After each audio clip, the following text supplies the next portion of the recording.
Here, welcome back to another anime review. Today we look at Kubikiri Cycle episode 7. So, guys and girls, I do apologize. This is like 3 weeks late now.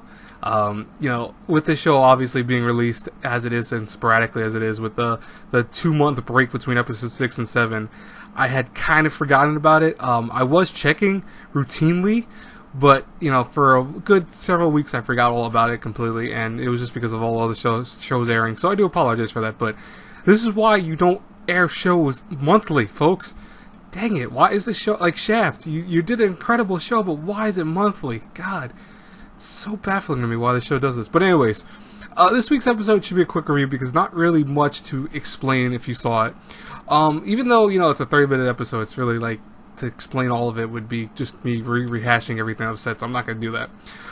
The show comes in 2 parts. The first part is that we have Ichan discovering who the killer is, and that's Akane, who actually faked her death and was able to do various things after that, and to actually use other people's bodies even as means of pretending like not only was she dead, but you know, other people were killed off. So it was kind of interesting to see that.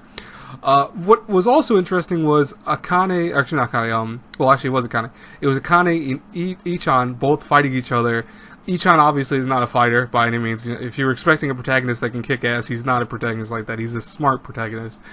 He gets kind of beat up, but what is actually saved by Tomo, who climbed all the sets of flights of stairs, or all the flights of stairs I should say, and even though she's a very weak, frail type girl, she still did it because she was so worried about her and worried about him.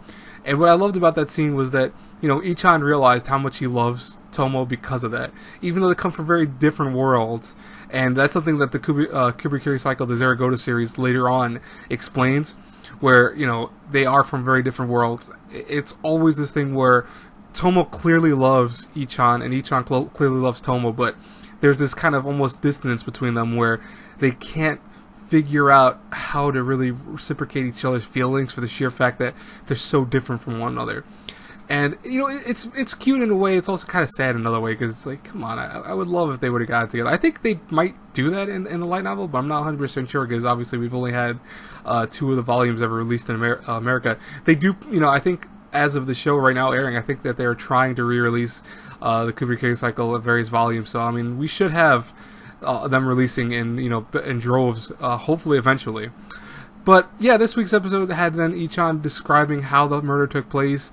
He went into great detail, and what I thought was really cool in this whole animation was they kept showing him when he was talking to someone, and it would have them like in a fictional version of the setting or in that actual setting, and it was like almost them talking, but even though they were just really at the dinner table, and he was laying them out like, okay, this is how this happened, this is what this happened. And it's pretty cool to see it. Now, we didn't really see why Akane's did this. I mean, her concept was because she wanted to eat brains. I don't think she's a legit zombie. I think there's a metaphor behind that.